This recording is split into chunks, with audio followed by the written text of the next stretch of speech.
Good morning, Trojans. Today is Monday, April 12th, and it is a B-Day. I'm TJ Fife.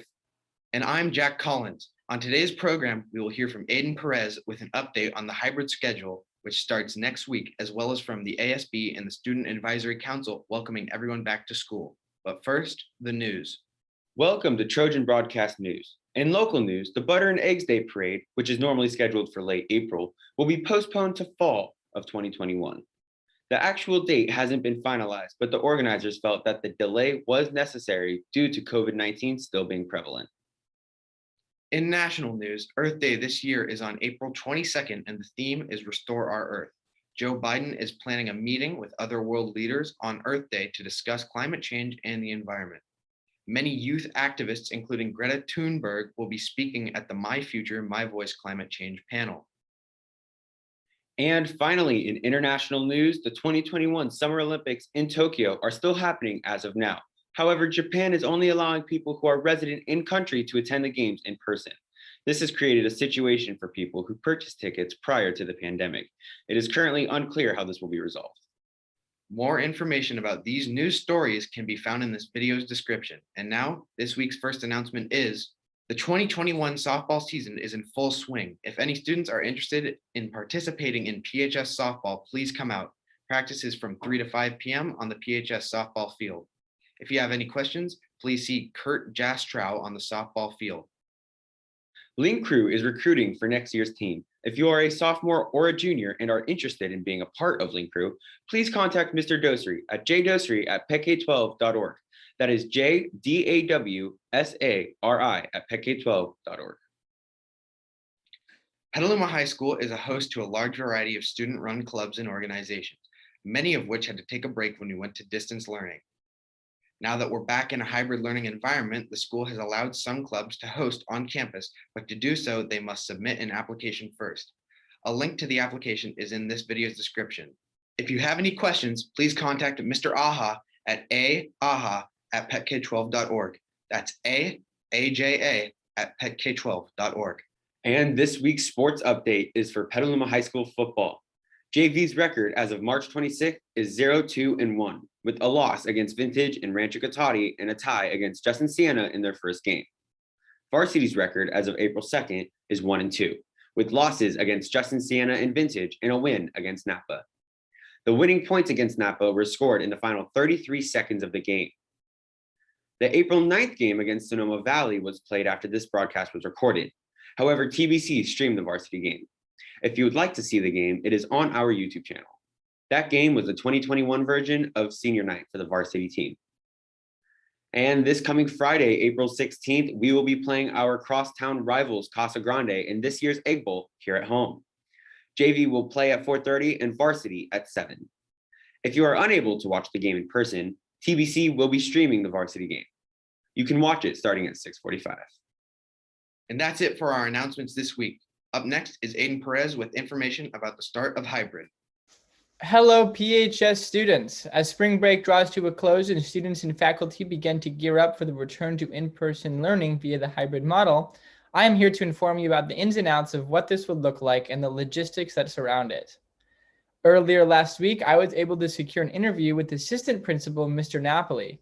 In this interview, we discussed FAQs surrounding the hybrid model, as well as the implemented safety protocols that will be expected from each student upon return.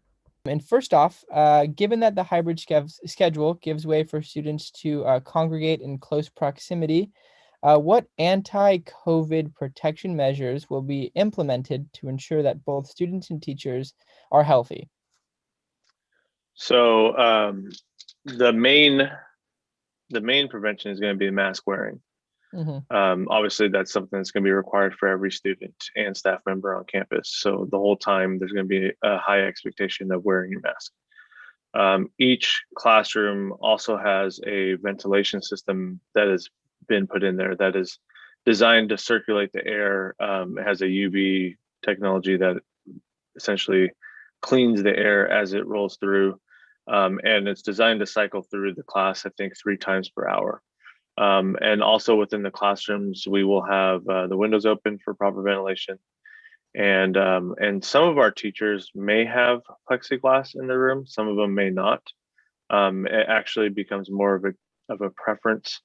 And so you may see it in some places, you may not in others, depending on the person.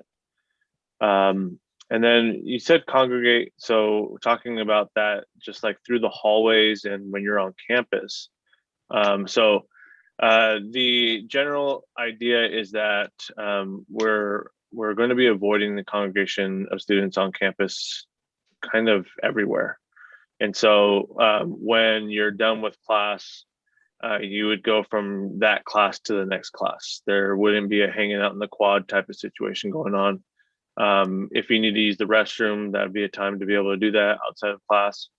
But generally speaking, the schedule is going to be designed where you're coming on campus. You'd be able to arrive at 8:30. You'll have to do your wellness check. You're pretty much going straight to a classroom. And then from classroom to classroom, you're kind of just traveling. Your role's kind of just traveling. And that's that. Thank you again, Mr. Napoli. Now for some follow-up general information on the hybrid schedule, starting off with safety protocol.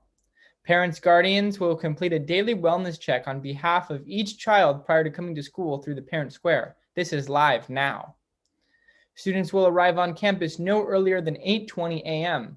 and students will enter through one of the 3 specified ingress locations. Masks must be worn upon entry. Students will be asked if they have completed their wellness check prior to entering campus, and students' expectations will be as follows. Students will be expected to wash/sanitize their hands upon entering each classroom, and masks must be worn throughout the period. No eating or drinking in the classroom will be permitted, and students will be sitting in an assigned location no less than 6 feet away from neighboring classmates. Teachers will be instructing students in person as well as those on distance learning simultaneously. Restroom breaks during classes will be determined by teachers and 1 student at a time. At the end of the period, students will go straight for their next class of the day. Masks will be worn at all times. During passing periods, students are not allowed to congregate and must maintain social distancing. For all walkways, students are to stay to the right. If using the restroom, students must check the maximum occupancy is not exceeded. At the end of the day, after the release bell of the last class of the day, students are expected to leave campus through one of the 3 specified egress locations. Your egress location is determined by the location of your last class of the day. Please see our egress map for location options. Upon exiting campus, a grab-and-go lunch will be available for students at each of the egress locations.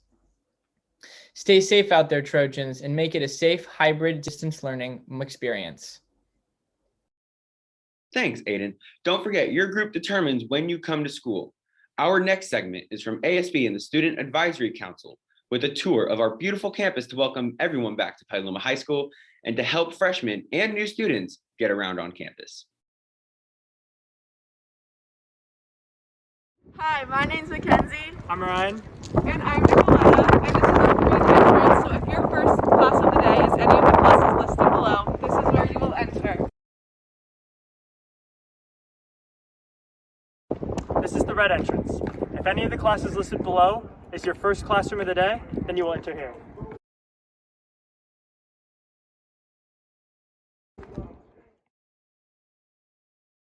If any of your first classes are the classes listed below, this is where you will enter.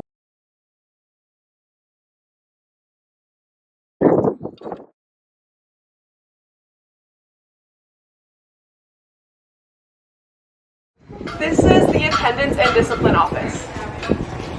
Okay. The SAC office. Here you can find our vice principals and you can ask any questions about athletics. This is our main office. You can find Mr. Moore here, who is our principal, and other great resources.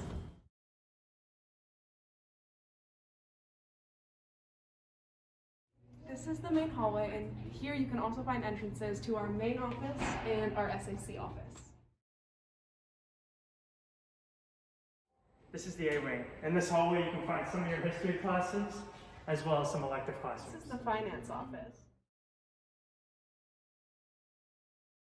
This is the B wing. Here you can find our lovely Mr. Jackson and Miss Archibald, as well as the detention center and the library.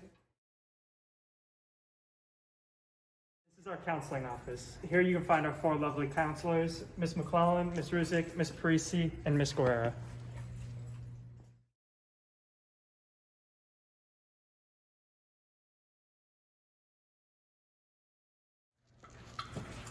This is one half of the C-Wing Hall. This includes mostly all English classes and then 2 human interaction classes that freshmen will take.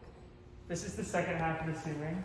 On this side, you're going to find all the Spanish classes, and on this side, you're going to find all the math classes.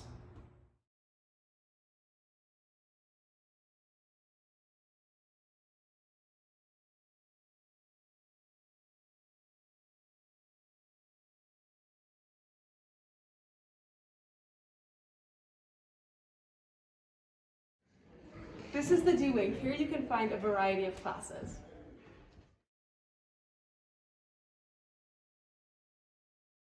This is the ag and shop department. Over there you can find metal and car and auto.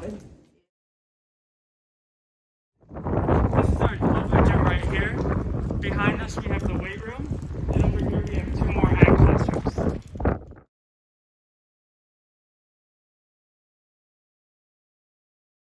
This is the bottom of the E-Wing, and this includes classes E1 to E4.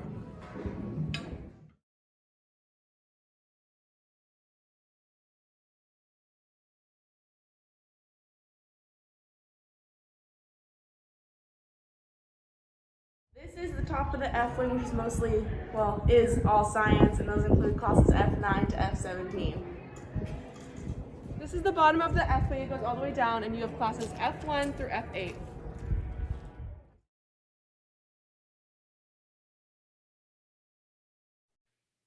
Thanks to ASB and Student Advisory Council for that great video. We at TBC can't wait to see everyone back safely. That's it for this week's program. Stay safe out there, Trojans. This is Trojan Broadcast Channel, and make it a great day.